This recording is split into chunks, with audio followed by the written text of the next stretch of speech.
السلام عليكم ورحمة الله وبركاته وحال كان إذن كلا الله عوا عاشة أحمد وحنا هاي أنيقا founder أو Space Somali Parent Advocacy Center for Education عاون وحنا هال كان اسكوغو إمانا إنان كهذا النص سيدا أوليري قلين لهين دالين يردين الصوماليات سيدا نفتوذا إيا نفت وارد كود إيا نفت كومونيتي كود إيا أبد بعدين لهايين سببتو عذر كي كورونا فيروس كهذا وحو آدي كور نمبر كمقالة دين آدي بو أكردي marka waxaan rabnaa caawi inaan ka hadalno siyaabihii lagu dhiirin gelin lahaa dhalinyaradeena Soomaaliyeed meel kasta ay joogaan gaar ahaan kuwa ku nool magaaladeena Boston waxaan caawi barnaamijka noo wadaayo Fatxi waatan ayada ku soo dhaweynaya soo dhawo Fatxi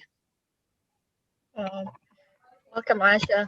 So as Aisha said, I'm taking this over. It's just going to be us doing a brief video of what encouragements you want to send to our youth to be mindful and take protective measures against COVID, given the higher spike of COVID lately.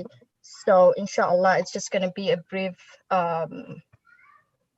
speech on like what you think. I mean, you can definitely talk about your story. Definitely, we all have stories of how we dealt with COVID, staying home, and yes. So anybody can start, and yeah, welcome. I guess it should be yeah. All right. Yes. I was going to say ladies first. That's more. It used to be like that. You're the only man, so we'll give you the permission.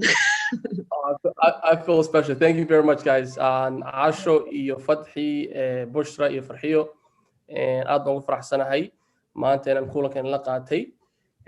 Covid-19 sida caalamka la socotiin waxa weeye cudur soo galay caalamka oo la arkin lana maqlin. hadda hadii nambarada aan fiirino wadankan aan deganahay Mareykanka inta cases ah waxa ku qoran statistics online 17.7 million cases iyo 317,000 dhimasho. Gobol aan deganahay Massachusetts numberkaas hadaan soo saaro caseska lahayo waxa weeye 319,000 oo cases ah dhimashadana waxay ku dhowdahay 12,000 oo dhimasho ah. marka waxa loo baahan yahay qof kasta oo gobolka ku nool in taxadar weyn uu sameeyo in la dhageysto dadka u qaabilsan gobolka aad degan tahay xagga caafimaadka public health officials waxyaalaha ay yiraahdaan in la sameeyo oo qofka ka caawin kara ama ehelkaagii ama gobolka degan tahay shacabka la degan tahay taxadar weyn loo baahan waxa kamid ah waxa weeye inaad xiratid mask takalna waxa weeye inaad isku tagin meel dad badan ama bulsho badan isku yimaadeen inaad ka fogaatid hadii aad qasab kugu noqoto in meel shir ka qayb gashid waxa loo baahan yahay 6 feet dadka inay kala fogaadaan. gobol kasta wuxuu leeyahay shuruud haddaad tagtid Secretary of State website-ka ama hadda meeshaan deganahay waxa gobolku waa Massachusetts weeye magaaladana waa Boston the city of boston.gov haddaad gashid wax kasta oo de shuruud ah ama qofka looga baahan yahay magaaladan degan halkaas ku qoran yihiin waxaad u malaysaa dadkeena marka dadkeena raad waxa weeye dadka Soomaaliyeed wiliba ilmaheena waan arkay meel badan baan ku arkay banaanka intii soo barafka imaanin iyagoo meel isku yimaado oo tirada ka batay mask ma xirna way isku dhow yihiin ama kubad bay ciyaarayaan ama way sheekaysanayaan marka ilmaheena uma malaynayo in ay ka tahay kibir in uu sameeyo waxan waxa weeye out of ignorance waxa ka wada in a good way xumaan kama wado qofkii ma fahansana dhibaatada cudurkan uu u keeni karo iyaka iyo ehelkoodii hadda waxa laga yaabaa ilmo dhalinyaro inay la degan yihiin ayeeyo ama awoowe ama walaal qof waxa laga yaabaa uur leh ama qof leh waxa la yiraahdo underlying condition qof asthma qaba marka ma fahansana dhibaatada uu u keeni karo iyaga laftirkooda iyo muxuu ahaa ehelkooda. haddii aan nahay jaaliyadda Boston waxaa loo baahan yahay more awareness in la sameeyo dadka ka shaqeeyo muxuu ahaa in a public health setting caasho camal walaashan Bushra weyn la joogtaa, she's a PhD student iyo qof kasta oo kala dee ati waxaan marnayaa Fatxi inay ka shaqeyso in a public health setting, I'm not really sure but I'm guessing. waxaa loo baahan yahay in more awareness la sameeyo, inaan laga daalin awareness kanayto.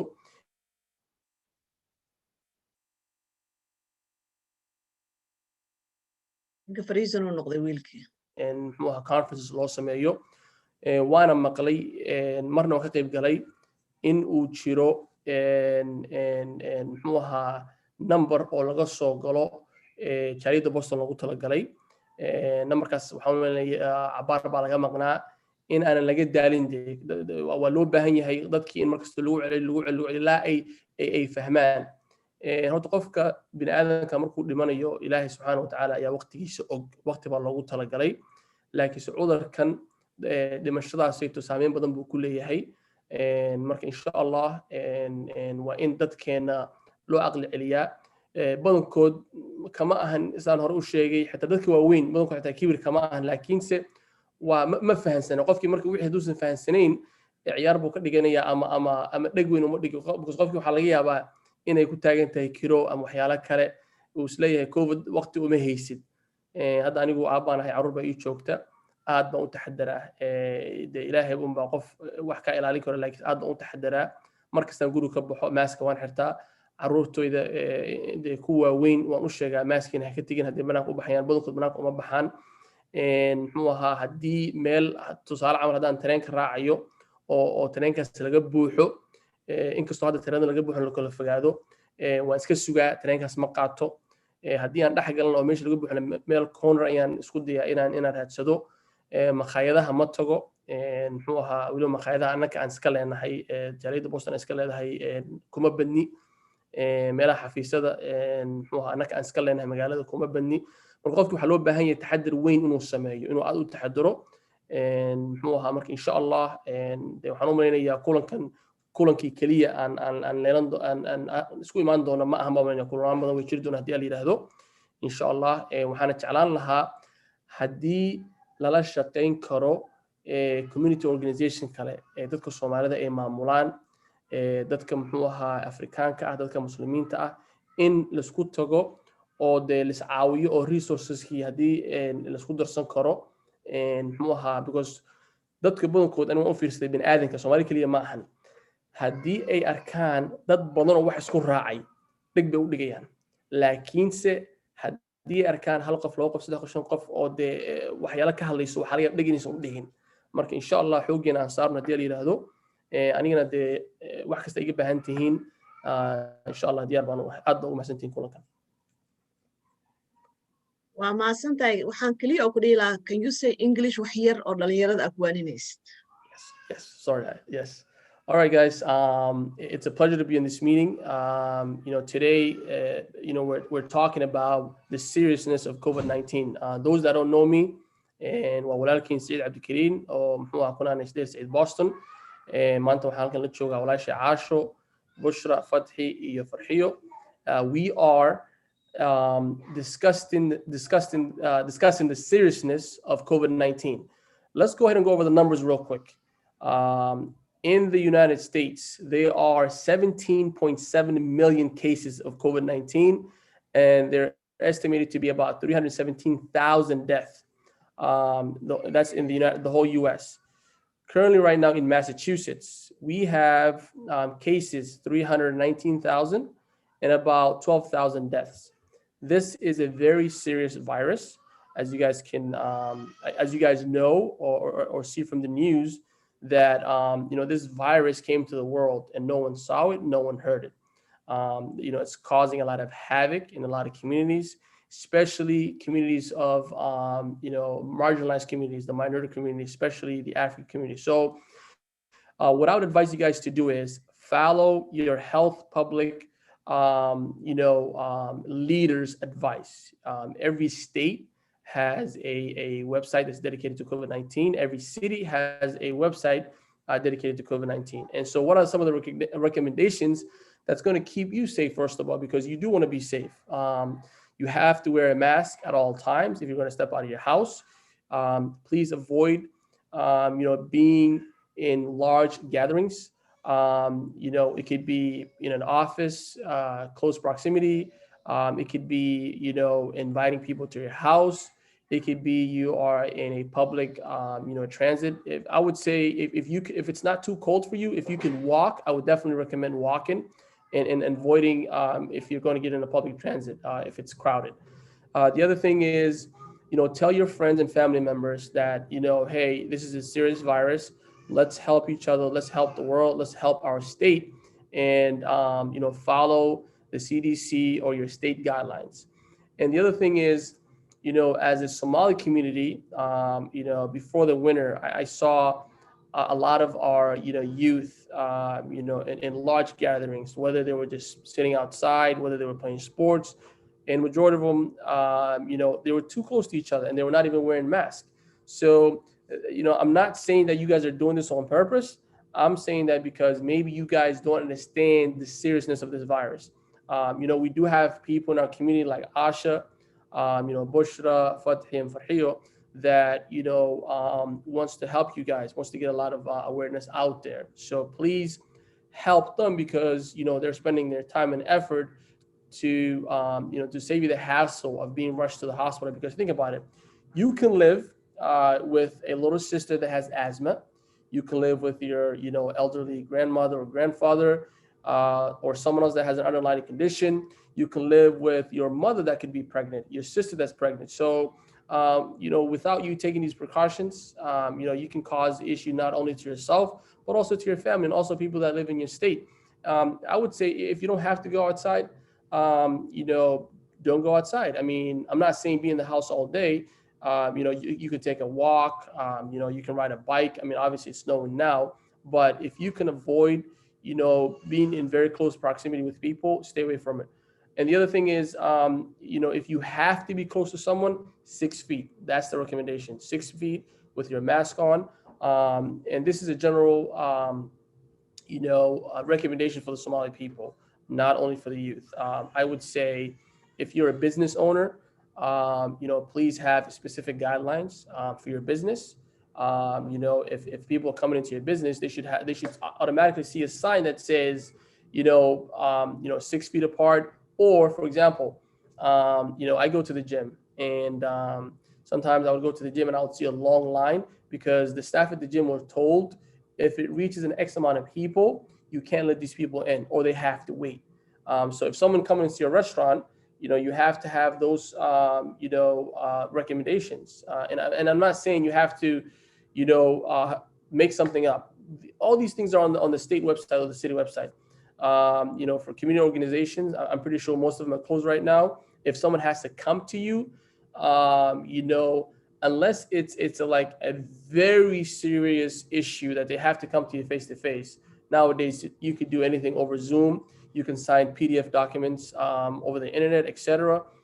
So that's the recommendation I would recommend to our community leaders. And the other thing is, for all of our Somali community organizations, I would say, work together, utilizing your resources to try to make, awareness, because the more you're consistent, the more people, will take you, very seriously. And the other thing is, if you have a large group of people, that are coming to the community, that are organizing these kind of, awareness, conferences, over Zoom, then people will realize, like, they would say, hey, you know what, my community is trying, so let me help them out. And then our youth, they sort of mimic what we do, as community leaders, as elders. And if they see us, hammering this issue to them every single day that, hey, this is serious, then, we could save a few to take this issue very seriously. Thank you very much, guys, for your time. And I'm sorry if I took too long explaining this.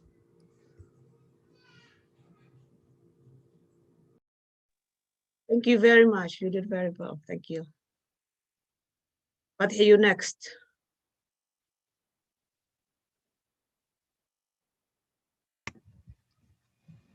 Thank you, Saeed. That was really wonderful.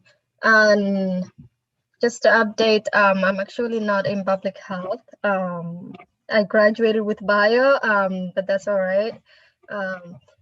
So, Aniga, should I speak in Somali or You can this will speak be both. like Both will be nice. okay, all right, okay. My Somali is not as perfect as like, but I'll try, inshallah. So, dhalinyarada waxaan ku wacyigelinayaa in ay yacni careful ka naqdaan cudurkan jiro khaasatan familiyaashooda ay u naxariistaan oo ay careful ka ahaadaan sida u roon ay okay I can't do this Somali I'm sorry we'll have to get that I tried okay But I the will English also be is speaking fine. English. Yeah. From now on, everybody speak English. No more Somali, okay? Unless you want to.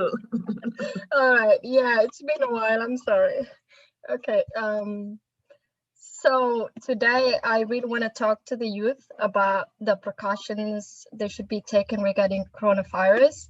We know that there's an upscale increase in cases of COVID in the whole country and in Massachusetts as well. Just to touch a little bit of the stats within the state, I believe there are about 300,000 cases confirmed and many deaths are increasing as well. So one encouragement I would give my fellow Somalis, anybody, is to definitely keep your distance, number one. Number two, definitely practice precautions, wear your masks as often as you can. I know it can be very uncomfortable. As someone who's actually very allergic, sometimes the mask can be very irritating. So I understand those concerns, but it's for your own safety, for your family's safety, and for everybody around you. So another thing I would say is keep your distance as well, because 6 feet is definitely a guideline, but that 6 feet is nowadays not taken seriously. And we've been through COVID since March, and people are taking this lightly. And I understand everybody's somewhat exhausted taking these precautions, and a lot of people have been doing their best, and we do appreciate that. But we want to reiterate the importance of this disease, especially on elderly patients. I personally work at Mass General, and I've seen multiple elderly patients that are highly affected by this disease.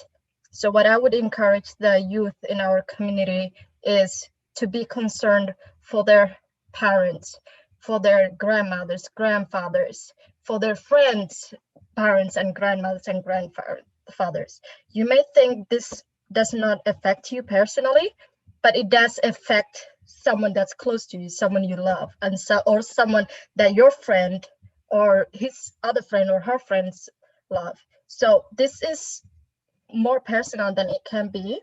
So if you're not doing this for yourself, do it for them. It's what I would encourage my community and the youth as well.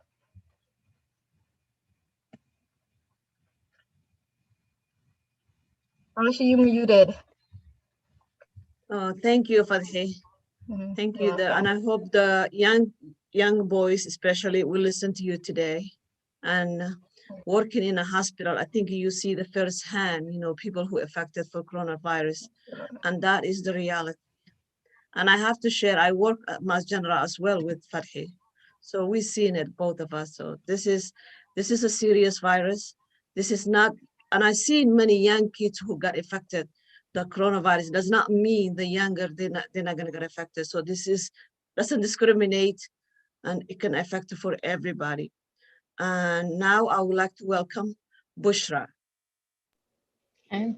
Thank you. Thank you for including me. I will not be speaking enough Somali. My Somali is not good, but inshallah, people will understand me. So I really appreciate Fateh and Saeed for setting up the picture of what coronavirus looks like right now. The numbers, honestly, Saeed, when you said those numbers, they surprised even me because I haven't seen the numbers in a little while. It's really scary to think about.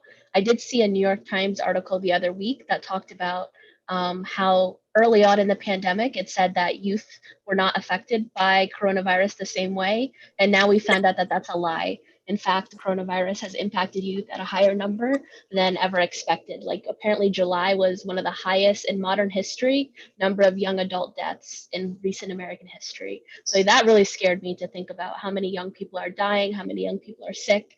My own sister got coronavirus. I have quite a few friends that got coronavirus. And so early on, even I thought, oh, I'll be okay. But the reality is that it's not true, that anyone can be impacted. I think I want to speak to, because I come from the mental health field and I work at a mental health clinic, just some of the mental health ramifications of coronavirus. We talked about like how you guys need to stay distant, keep your masks on, continue to follow protocols so that we can keep the numbers under control. But we know why people have been stepping outside and breaking protocols. It's because the pandemic's been going on for months now and people are tired and their mental health is in the trash, to be honest. We have so many cases of mental health people coming in for therapy. Our wait list is about 8 months long at the clinic that I work at. There's so many more people coming for help. But the people who I don't see coming for help are Somali people. And I work right here in Boston. And that makes me sad to never, I like look at the intake sheet every week and I see if there are any Somali names, because I'd love to work with a Somali client. Despite doing like 2 years of mental health care work, I have never seen someone come for therapy. And that's really sad. This is why I became a mental health care worker. I want to help my own community. But we don't think about it. We don't think about it as an option. But the reality of the pandemic is that people have been stuck inside in their houses for months. People have lost jobs. Kids who are going to school are not going to school the same way. College students are having to do schoolwork from home with their families. People can't go to libraries, study at cafes. I think Somali students are some of the most hardworking students. We work in crazy conditions normally. So now having to work at home with your families around you is even more difficult. And so the stress, just like other groups, we are feeling it, but I don't know where people are going for support. So I think one great thing about our community is that we have our dean. We're very strong with it. We have great family connections, but I think adding an additional piece to that would be getting mental health help. Just like we go to the doctor for physical care, go to the mental health therapist, psychologists, social workers when you're feeling a mental health struggle. If your whole family is struggling alongside you, there's family therapy at the center that I work at, the Brookline Center. I would love to work with the Somali family and just give them some of the additional tools that we know about to help deal with stress. And so that's the part that I want to emphasize today, is that the pandemic is hard socially, physically, mentally, and that even for some people who've been following the protocols for months, when it comes time to get the vaccine, inshallah, in a few months, people might struggle to reintegrate into society. We're seeing a lot of people right now coming to the mental health clinic because they're afraid of leaving their house. And so I think there are multiple issues that are going to come up in the next few months, and that we can proactively start to think of places like therapy, people reaching out, checking in on your friends. If you haven't heard from somebody in a while, just because it's a pandemic doesn't mean you shouldn't check in on them. And so like continuing to maintain, I love that in the Somali community, we all know each other.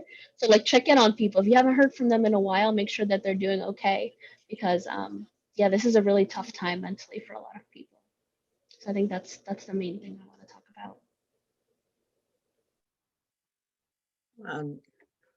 Thank you, Bushra. You talked about very, very important topic about mental health, and our community, we're very neglected. You know, we don't usually seek for help for mental health, and this is important more than anything in this time.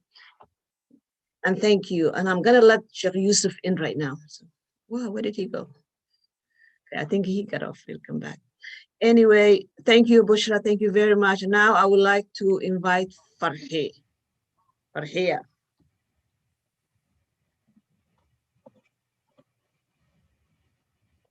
Farhiya, may maqlusa?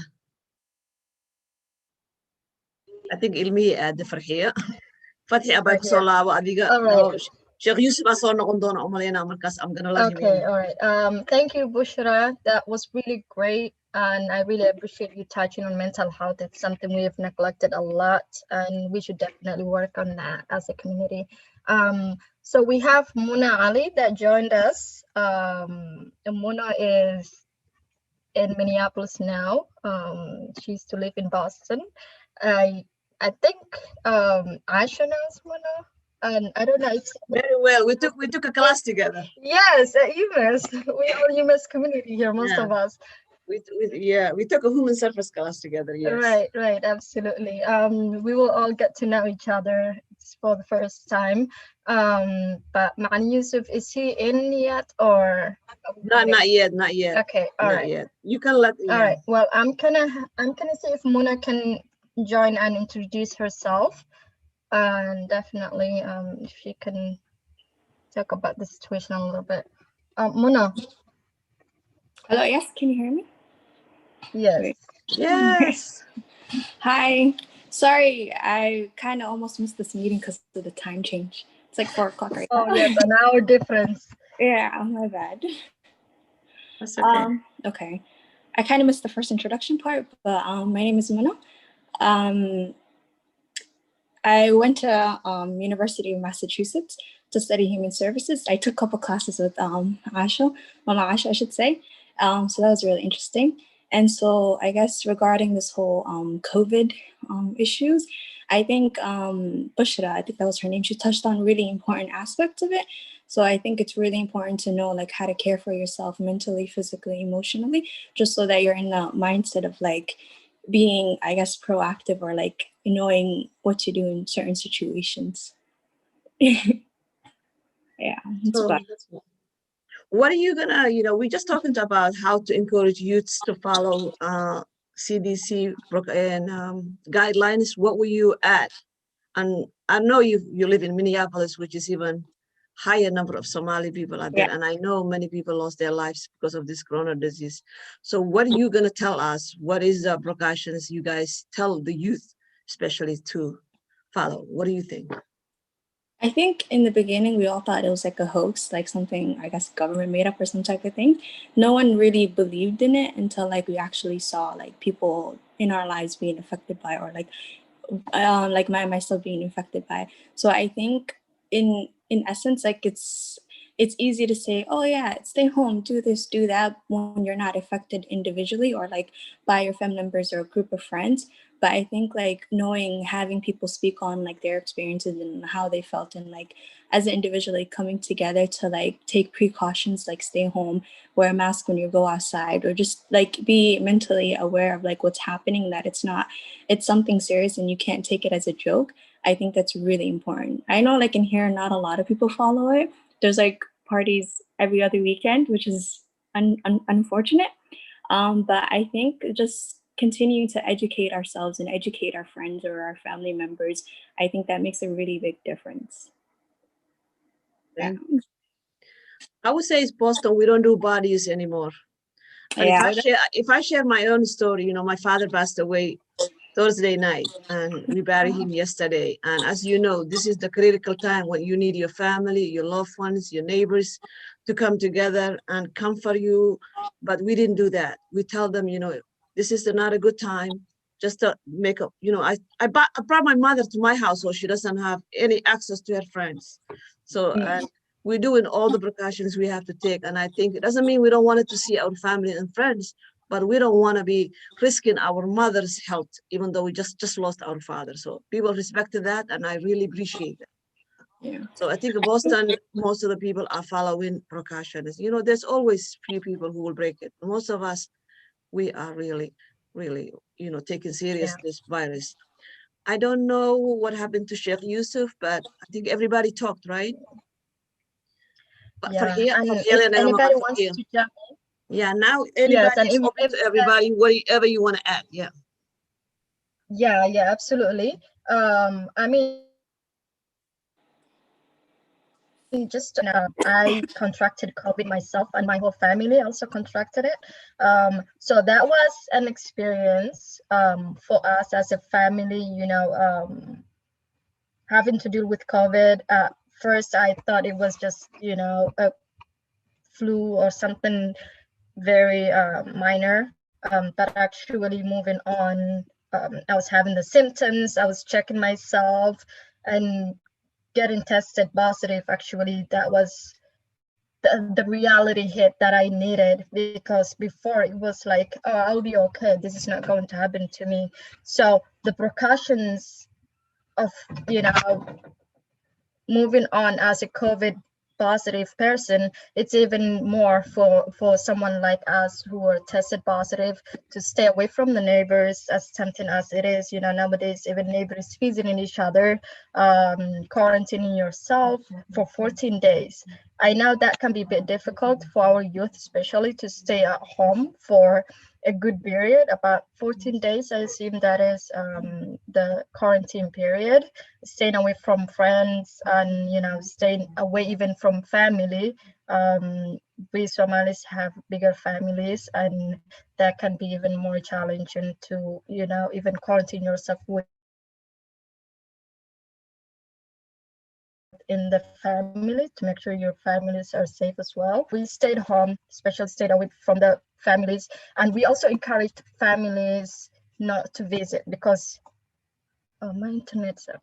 Okay, so even our families that are visiting us from outside home, we told them not to visit, and they always want to check on us. I understand they're concerned, but that is the biggest challenge, and that was the biggest challenge for us as a family, making sure they don't visit and telling them we're quarantining for 14 days.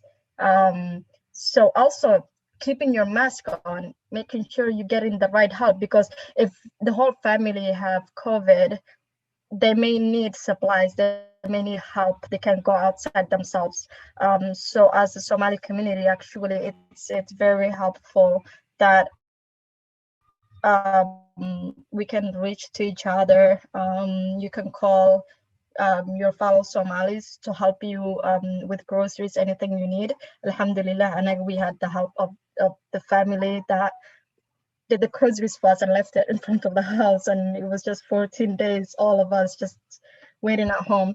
But for our youth, please be mindful for your elderly, for your fellow Somali and everyone else involved in this, and just make sure you're safe is all I would say. Okay, so we're still waiting for Yusuf. Sheikh Yusuf is here right now, Fatih. I'm gonna let him in. All right, wonderful. Okay, you want to introduce him, please, after he comes in? All right. Assalamu alaikum, Yusuf. Alaikum salam wa rahmatullahi wa barakatuh. Farhiya. This is Fathi. Oh, I'm sorry. Fathi, how are you? Good. How are you doing? Oh, this is Fathi, not Farhiya. Yes, Farhiya was within the group as well. She's. Oh, yes. MashaAllah. Well, it's okay, Catherine Manta. You basically look like alike. MashaAllah. We do. Welcome to the group. We have here, khair. as you see, a big group, mashallah. Everybody is, I believe, only Ifrah and Amina are missing, so hopefully they will join us as well. And everybody, this is Sheikh Yusuf. For those of you who know him, Sheikh Yusuf is from the BIC, was from the BIC Masjid in Boston. He's definitely an amazing person. I know him personally, and he's now in Minneapolis as well. So welcome, Sheikh Yusuf. Jazakallah khair, and Fathi. May Allah subhanahu wa ta'ala bless you and protect you. And I say salam to all of the group, inshallah, whoever is here. I don't see the faces, but I would like to, I see Brother Saeed and mashallah, some other groups. وإذن سلام كلين أدي أدود ما سنتين. I'm so happy to join my people in my city, the place that I loved, and I, basically kind of like, I don't want to say grew up, but I stayed a lot there. مرحبا وإذن سلام كلين إن شاء الله.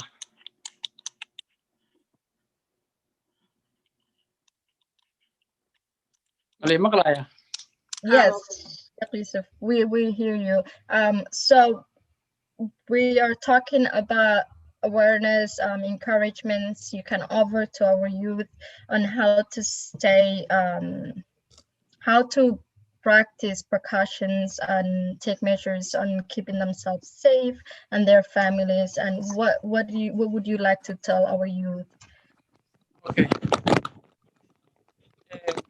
Jazakallah khair. May Allah subhanahu wa ta'ala bless you all. And if you could give me a time limit, be great, inshallah. So I can,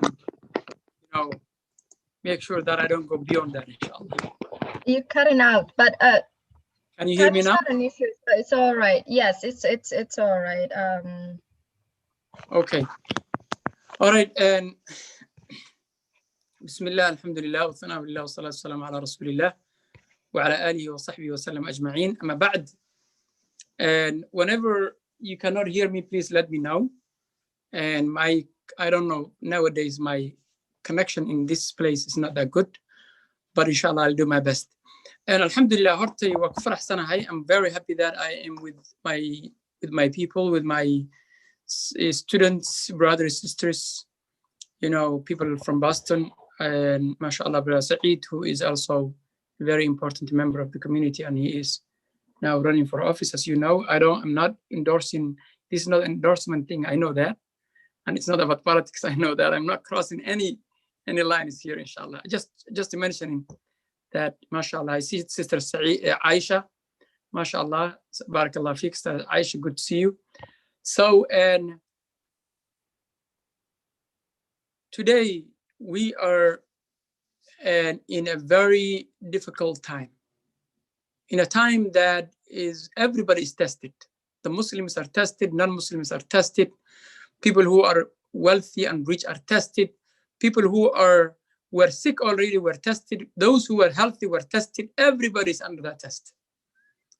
So under that test and pressure and stress, how are we supposed to deal with it as Muslims, especially young Muslims?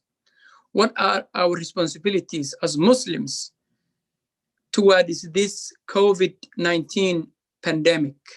What are we supposed to do? Where do we start? Conceptually, what do we think about it? How do we think about it? And what do we believe about it? And practically, what can we do about it? First, and conceptually, it is a disease that was prescribed by Allah subhanahu wa ta'ala. It is one of the signs of Allah subhanahu wa ta'ala that He can send an invisible and very small, microscopic, living thing that can destroy, that can test humanity, basically. This is one of the powers of Allah subhanahu wa ta'ala. And all humanity, no matter how we advanced, or we thought ourselves that we advanced, are dealing with it, you know, having difficulties with it. So from perspective of the Muslim, you have to understand this is Qaddarullah subhanahu wa ta'ala. Does it have reasons, other reasons? Of course. Are humans part of the, you know, problem? Could be. But as a Muslims, that's where our thinking comes from first. Everything in this world belongs to Allah subhanahu wa ta'ala. And everything in this world, He does it for a reason. There is a reason for everything. So how are we going to deal with it? It's a disease. Number one, when we believe that it's a decree from Allah subhanahu wa ta'ala, if it hits us, we be patient, we do whatever we're supposed to do. We don't curse, we don't hate, we don't blame Allah subhanahu wa ta'ala and the qadr of Allah subhanahu wa ta'ala. But what we do is, we do our best to fight back. So what did the people of the deen and faith from the Nabi sallallahu alayhi wa sallam until today did? What did they do? Number one, as Muslim, there's a qaida or a maxim in Islam. That is, and that calls for reduction of the evil and increasing of the good.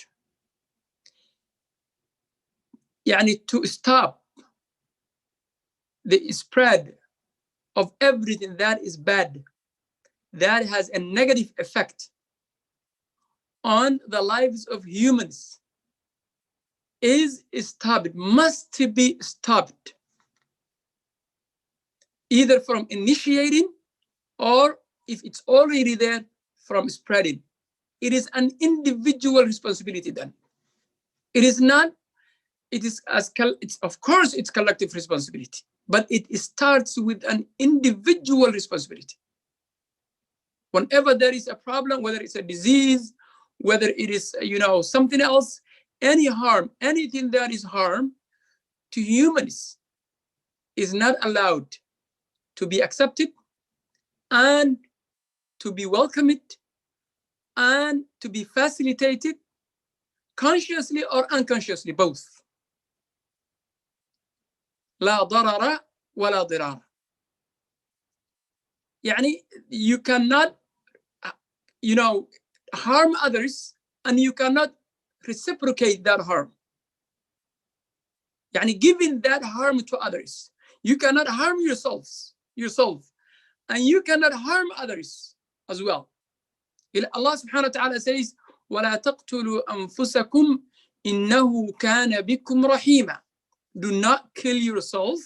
Allah subhanahu wa ta'ala is so merciful towards you. What does that mean?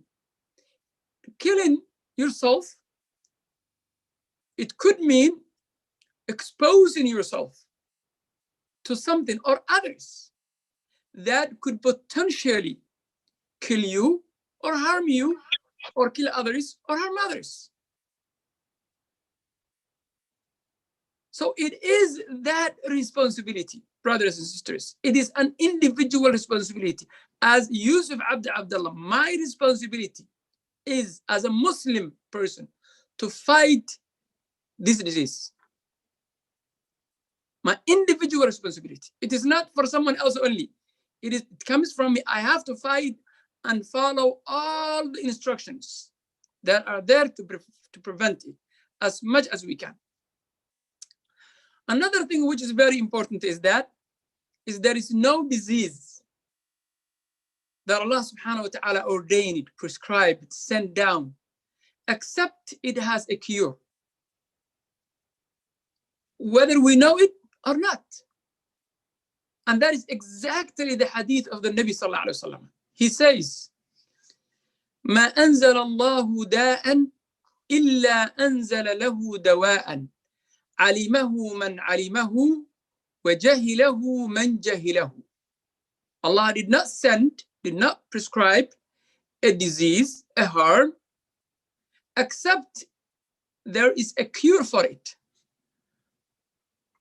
But some are known, some are not known. Some people know it, some people do not know it. So there is no disease. Today, we don't have a cure, 100% cure for cancer.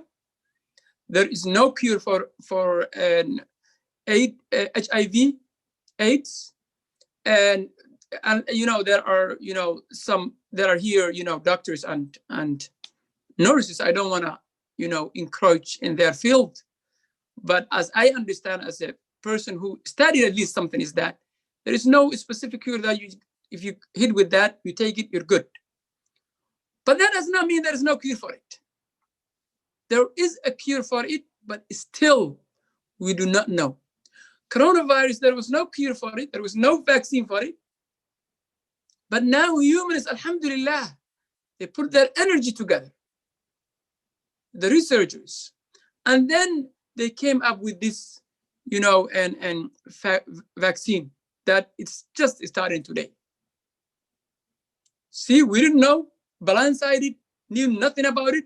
Now, alhamdulillah, it's there. So this is another important concept to understand. Every disease has a cure. So the third thing that we need to understand as Muslims is that, specifically when it comes to pandemics, is to take all the precautions and steps to reduce it. And this is specific to the pandemics. It's not just, this is not only, and this is not towards every disease there. Diseases that is spread, diseases that are, across the borders. These are called at-tawa'in. At-tawa'in. Ta'un. Ta'un means what? It pokes you. It pokes a hole in your body. Ta'ana yat'anu. Ta'un. It pokes. It, gets into your body. And it spreads so fast. That's what the Nabi sallallahu alaihi wasallam said. إذا سمعتم بأرض فلا تدخلوها. if you heard about it in a place that and it happened and you're not there, do not go in there. Do not go in there. And if you are in the place that it was already hit, do not leave. فَلَا تَخْرُجُوا مِنَّا, do not leave.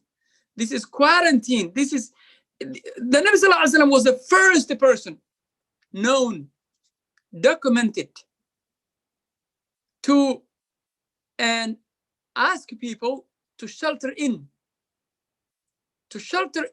from ta'un, to stay, not to leave that city. And if, of course, from the hadith you also understand, if it spreads by people contacting each other within the same city, people should stay in their homes as long as it's possible. All of that is to show it is the responsibility, community responsibility, and individual responsibility to try to reduce and take your part trying to reduce the spread of this disease. One single life is too many. To lose one single life. That's why the Quran, when the Quran talks about, people being killed or saved, Allah subhanahu wa ta'ala uses only one soul, one person. أنه من قتل نفسا بغير نفس فكأنما قتل الناس جميعا. Look, one person. You kill one person like you killed whole humanity. Because the person is you and me and your uncle and your father and your mother and your close relatives and your friends. It's exactly where they're coming from. The individuals. So it is important. Human life, human life, brothers and sisters, is sacred. Whether they're your relatives, your brothers and sisters, your community members, the general community, from your deen, from other religions, it is sacred. Life is sacred. So the health is sacred. You're not allowed to poison yourself in Islam because you're supposed to protect yourself. So the Nabi Sallallahu Alaihi Wasallam did that. He said, do not go into it. There was an author or an event or incident that was called, it was actually a pandemic. At the time of Umar ibn Khattab radiallahu anhu, used to be called Ta'un Amwas. Ta'un Amwas. It was at the time of Umar when he was Amir al-Mu'mineen, the leader of the Mu'mineen. What happened at the time? There was a Ta'un in Sham, Ardu Sham. Ardu Sham is the Levant. It's Palestine, Syria, Jordan, Lebanon. These states together are called Levant or Sham. So it happened in Sham. So what Umar radiallahu anhu did was, he consulted the Sahaba. They said, don't go in there. But it's spreading, very rapidly and very fast. Don't go in there. So Umar, he took that suggestion, but he didn't know the hadith. The hadith was later on mentioned by Abdurrahman ibn Auf. The point was, what happened was, when Umar went back, the leader of the Muslims in that area, Abu Ubaidah Amir ibn al-Jarrah, did not leave. He stayed. He said, it happened here, I'm not leaving. So it started spreading in people. The man will be poked in his, and in his, will be poked in his stomach. He would just, be in and out of the bathroom. Within few hours, he's dead. So finally, Amr ibn As, who was one of the leaders of the army, he was very smart man. He said, تفرقوا في الجبال تفرقوا في رؤوس الجبال. Spread out on the tips of the mountains. Don't be together. Separate. Stay away from each other. As we say today, 6 feet distance.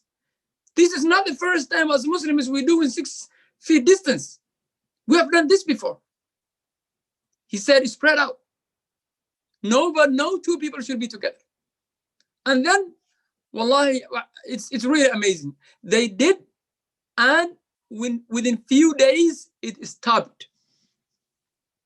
It was gone. Probably, I don't know, was some kind of virus that people were contracting from each other. And, you know, it wasn't staying in the body that much. Then if it didn't find anything to feed on, it died. Probably, Allah knows. Finally, I want to conclude with, brothers and sisters, by saying that if you are negligent, if you negligently go outside, expose yourself, you are liable to yourself in front of Allah and liable to others. You are responsible of what happens to others as well. You will take that part of responsibility because you were supposed to take part of reducing this, not spreading it. Especially if you bring that to your loved ones. As a Muslims, we don't think only about ourselves. We don't think only about ourselves. We think about others. Nabi sallallahu alaihi wasallam says, لا يؤمن أحدكم حتى يحب لأخيه ما يحب لنفسه. None of you is a true believer until he or she loves for himself or herself what he or she loves for, and to love until you love what you love for yourself for the other people. Do you love that you get sick? That you get really, really very sick? That you die? That you lose some of your limbs? Or maybe have complications and effects that will stay with you for a good time in your life, if not forever? Do you want that? No, you don't want that. Then you're not supposed to bring that to other people. If you think that you're strong, you can resist this, you can fight back, your body is strong, you're healthy, think about those who are not the same, who are old, who already have conditions. As a Muslims, we should be a shining community in this, because this is our deen. Our deen tells us exactly what the doctors are telling us today. Spread out, stay away from each other, reduce as much as you can, wear your mask. Exactly, that's what we told. Nabi sallallahu alaihi wasallam said, and this was about the animals, camels especially, but this is also applied in humans. Nabi sallallahu alaihi wasallam said, لا يردن ممرض على مصح. A sick person, a sick animal should not be brought to a healthy animal. Exactly. Like a sick person should not be exposing to others. So even when you're sick, you still have responsibilities. If you feel that you're getting sick and you still not tested yet, stay away from people until you get tested and until you know if this is the virus or not. I'm not talking about this is what you should do. It's nice. No, it is your religious responsibility. It is my religious responsibility as a Muslim to reduce, to curb this to any level that is possible. And as a Muslim community to be the champions of the wellness and the health of the larger community. We're supposed to take care of the poor. We're supposed to take care of the sick. We're supposed to take care of the common good. As a Muslims, we work on the common good. Nabi sallallahu alaihi wasallam one day, and I'm going to conclude with this, with that, if you don't give them a time, they're not going to stop. So I from my side, I'm going to stop, inshallah. So Nabi sallallahu alaihi wasallam one day when he was in Mecca, he was asked there was a man who, a man from Mecca, As ibn Wa'il, who was a well-known man, he borrowed from a traveler, a person who was new to the city. He borrowed from him some valuables and some good things, and then he said, I'm not going to give it to you. Later on, when the man came back and he insisted, you know, give me my whatever, you know, he took from him, he used his status and power to say, no, I'm not going to give it to you. So, and I'm sorry, I thought mantiqan in a camera ishitet. I apologize 100%. So, and what he did was he tried to refuse that and to give the man his whatever he was asking for, you know, he had. So the man went to Mecca. He went on the top of the Kaaba and he called for help. He called for help out loud. So elders of Quraysh came. Nabi Sallallahu Alaihi Wasallam was not one of the elders, but he was one of the wise men at the time. He was not the Nabi even. He was not even a prophet at the time. Sallallahu Alaihi Wasallam. And then they came together and they did what it's called Hilful Fudul. What was Hilful Fudul? The alliance of Al-Fudul, which means no man, no person should be transgressed against. No person should be harmed or his property or her property taken away from them in this city in Mecca. Everybody should get justice in this city. Nabi Sallallahu Alaihi Wasallam was one of the signers. He didn't sign anything at the time. He wasn't writing, but almost like virtually signing. Signing. So the Nabi Sallallahu Alaihi Wasallam, you know, that alliance was really beautiful. It was alliance of justice. So when Nabi Sallallahu Alaihi Wasallam moved to Mecca, to Medina later on, and he became a prophet, and he had followers, the Mu'mineen, Nabi Sallallahu Alaihi Wasallam said, لَقَدْ دُعِيتُ إلى دار عبد الله بن جدعان حلفا لو دعيت إليه في الإسلام لقبلت وكما قال صلى الله عليه وسلم. I have been called to an alliance in the house of Abdullah ibn Jud'an, where if I were called to the same alliance today, I would have joined it. That means, brothers and sisters, healthy alliance. The humanity, the country, our country here, our cities, Boston, Massachusetts, is fighting COVID-19. The government is fighting it. The community is fighting it. The health departments are fighting it. Doctors are fighting it. Let's be part of that fight. This is a good alliance, saving lives, reducing disease. Let's be the champions, not the tail. We need to be at the front of this. To volunteer, to talk about it, to educate our community, masks are must. It's not politics. Some people made it politics, I understand. But for us, it's not. Wear your mask. Stay away. Keep a distance. You know, I'll give you, I'm going to finish with this. One of my friends, he said, like, you too much about coronavirus, Sheikh. You too much about coronavirus. You always say, like, you know, wear your masks, you know, and, you know, keep the distance. Keep your salli. I always have my salli, you know, my prayer mat with me in my car. So when I go to the masjid, I put it there. I don't use anything else.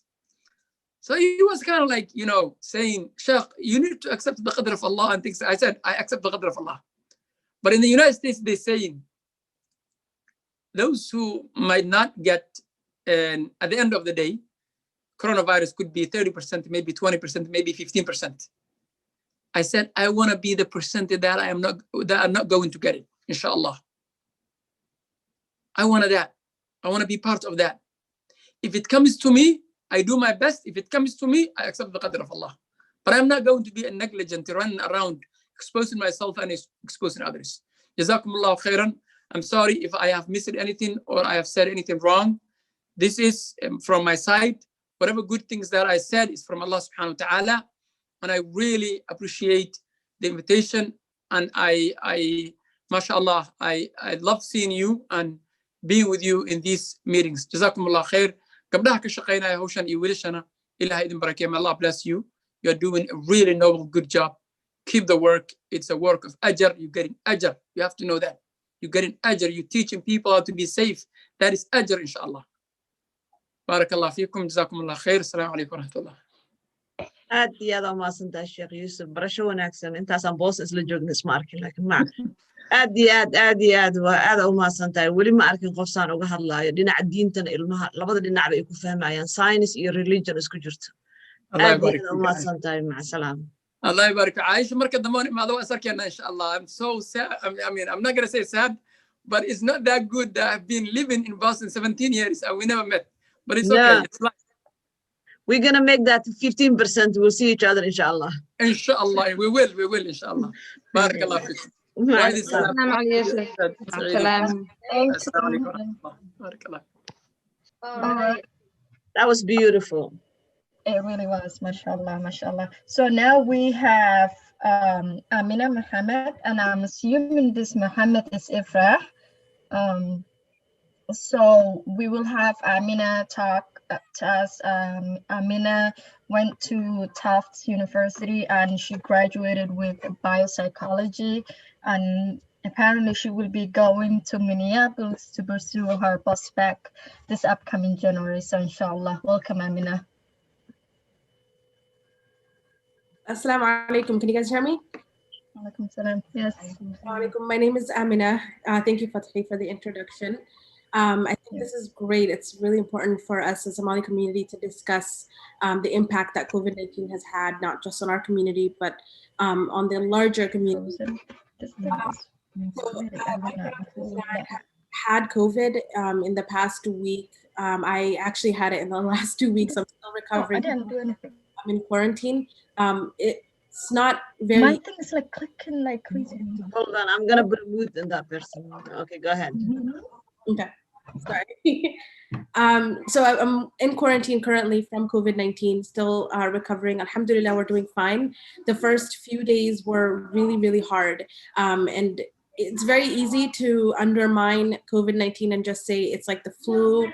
It's not, it's not going to be that bad, especially for younger generation. But I had it really bad, and I would really recommend that others who haven't had it yet to take this disease very seriously. Once you have it, well, it's very hard to recover. It takes a really long time, and the ease with which it spreads, I think that's the most dangerous part. You don't even realize you have it until like 3-4 days later. By that time, you could have infected a lot of people. And as Sheikh Yusuf was saying, it's very important that we take this seriously, because not only are we responsible for ourselves, we're also responsible for our community. And if we end up giving the disease to somebody else that, hopefully never happens, but they pass away, we are responsible for that if we're not taking measures to prevent it. So I really would recommend, others, they mask up, they social distance, they take this disease seriously, because it's not something that you want to take lightly, play around with, because not only is it good for you not to have, it's very easy to spread. And I think that's the most dangerous part. We have to be wary of most susceptible community members, which are the elderly community. And as Somalis, we're not the healthiest people in the world. So we have to do whatever it takes to prevent the spread of COVID-19, but also, make sure that we're safe ourselves as well. I think that's all I have to add. Thank you so much. No problem. Thanks, Amina. Really great info. All right. Ifrah, can you hear me? Yes, I can. Hey, welcome. So next we have Ifrah. As you know, Ifrah also went to US Boston. So Mom Ash also knows her. Farhi knows her. She doesn't need much introduction. But Ifrah also went to US Boston. She's currently at Minneapolis as well. She was the Somali Student Association president as well. So welcome, Ifrah. Hi, assalamu alaikum. Oh, Ifrah, we miss you. I miss you guys too. So I thank everybody for being here. The conversation around COVID-19 is something that's very dear to me. I work as a public health specialist, so currently the work that I've been doing around COVID is doing Zoom calls like this and raising awareness to the Somali community in Minnesota about COVID. So from the get-go, when the lockdown and happened, we started doing Zoom calls, and we had a lot of over like 100 participants come in on a weekly basis. They wanted to get information on this thing that was very new to all of us, right? So we would do question and answer Q&As and just kind of give them the, what is social distancing, how do you quarantine, how do you quarantine with kids, because there was a lot of moms who would wonder like, okay, if I, get COVID, how would I quarantine in a space where there's we only have like a 2-bedroom and there's like 6 of us, those type of questions. So we were kind of helping them with that and where to get testings and stuff. But now I feel like we sort of feel like we all know a lot of information about COVID. But when you think about it, really it's very surface level. We don't really have that much information. And you can kind of see that by this, with the whole vaccination now, everybody's kind of like, okay, what is this vaccine? What would it do to me, So for something that's a message that I kind of kept posting down people is that we don't know what COVID is. If we get it and we kind of feel okay about it, that's good. If we get it, we get sick, that's, not good. And we don't know the effect it has on our body. We don't know, the effects that like 4 or 5 years, even 10 years down the line, what it can do to us. So I know a lot of the youth were like, okay, we're young, we don't, if we get it, we'll get okay. Nothing really happens to us. It's more to the elders that's the issue. And that's a very like a damaging way of thinking about it, because we don't know what COVID does to your body on the long run, So if you get it and you're okay and you quarantine, you feel better, there's still people complaining that they have issues breathing from it.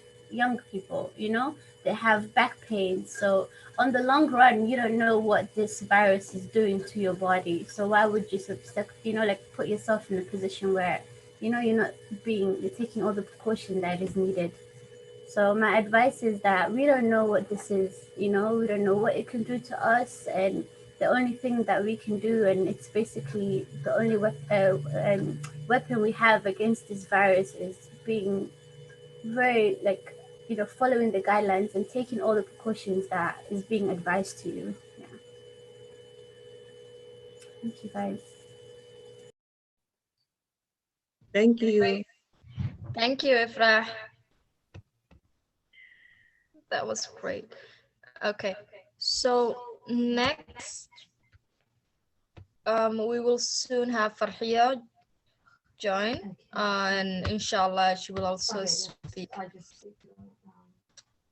I think that's it, right? Yes, Farhia. Waxaa noo dhiman Farhia. I think way ku jirtaa. Okay, Farhia noo dhiman kaliya soo maaha? Ha, Farhia noo dhiman, ha. All right, okay, great. Okay, so do you want to just, yes. Hi, everyone. I think you guys covered a lot, and thank you for sharing a lot of important things that can help the community.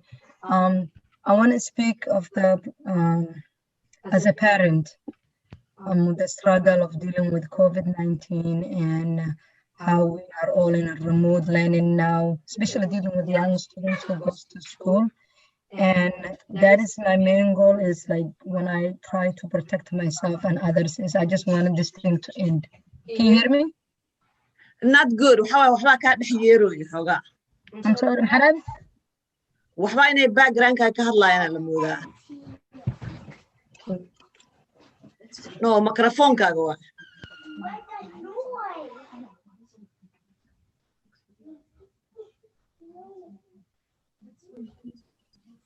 Okay, is it better now? I'll still do that. Ina xoogaa yar ka sakatid waa umaleynaa. Wax yar ka sakatid. Okay.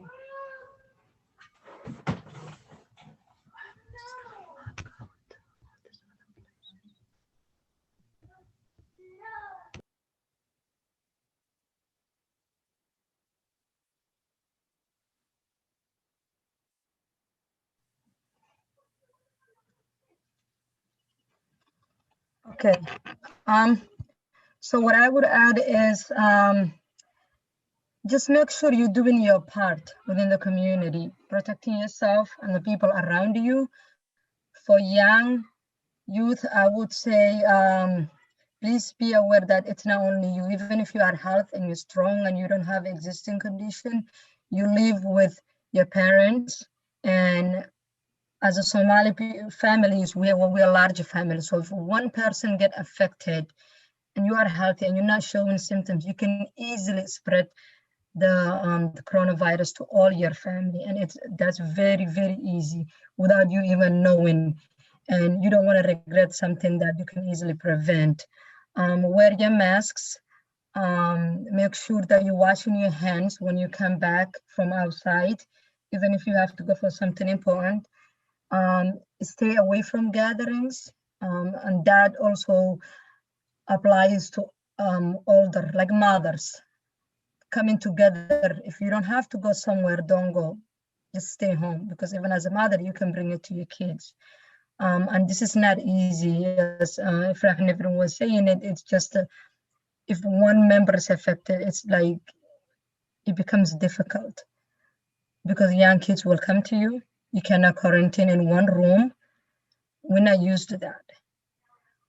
So please take the precautions that are necessary to protect yourself, your community, your family members, and seek for help whenever you need. If your family do get infected, do not let others in. And don't be ashamed to let others know that, you know what, I have this and I'm not sure. Even if I get sick, I would tell them, you know, I'm not feeling well. It could be coronavirus or not, but until I get tested and I'm sure for 100% I don't have it, I will not let anyone in my house. Advise people who are close to you, your loved ones that visit you, let them know that, you know what, we're not feeling well, even if it feels like the cold, because that's how this thing starts, feeling cold and not being yourself first few days, and then it comes down like within next week. So please be mindful of others. It's not good to, you know, purposely, even if you know there's some people who know and still go out and take this thing very lightly, like I can infect others, but you can. So as a community, as a Muslim community, we have that responsibility to protect people around us. We don't want to lose any of our community members to this disease, as we have seen a lot of people who lost loved ones to this disease. So inshallah, let's protect ourselves and our families and our community. Thank you.